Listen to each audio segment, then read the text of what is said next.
Hi, welcome to Morning Coffee. This coming Sunday, we continue our conversation in our worship services around our church-wide study on community, entitled Unity, Constancy, and Peace. This Sunday is the constancy piece, constancy without stagnation. Now, that's a word, constancy, that has a great theological heritage, mostly in the Episcopal Church and the Catholic Church, less in the Methodist Church.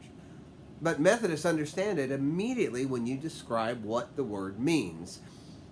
We have within all denominations this desire to hold on to our traditions that have been passed on to us, some incredibly important and some valuable, while at the same time recognizing that we're not perfect. We have many things that we need to change about ourselves. And so the Holy Spirit's all guiding us forward, pointing out areas where we need to grow, to be transformed, and sometimes we're to let go of those traditions.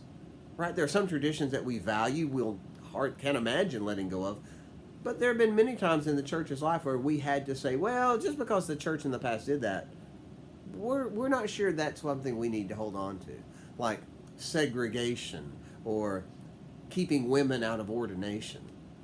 And so that delicate balance, honoring, valuing tradition, and yet being open to something new, what the Holy Spirit is calling us to become, that's a very difficult conversation for us in the church.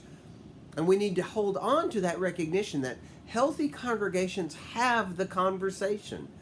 It is unhealthy to be at either end of that spectrum without recognizing the value of the other.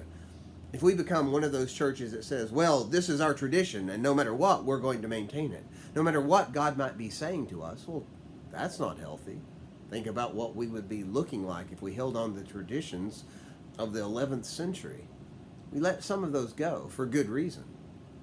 And in the same way, we don't want to be a church that is tossed around by every whim of the culture. Just because culture lifts up something doesn't mean it's necessarily wonderful or good or Christ-like. Healthy congregations have the conversation, though, what we value and what we need to move toward.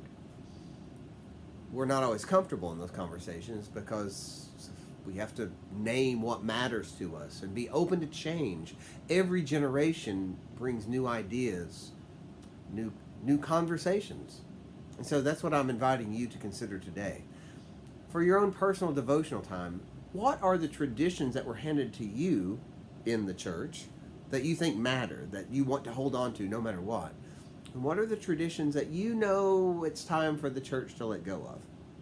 In the very same way, when you look to the future of the church, what's the direction God's calling us toward? Is there something that needs to change, something that needs to be added or taken away from our congregation to make us more Christ-like, more loving, more compassionate? I invite you to pray for the church and for yourself that we might be a healthy, whole congregation, have that conversation, and allow the Holy Spirit to lead us. Have a great day.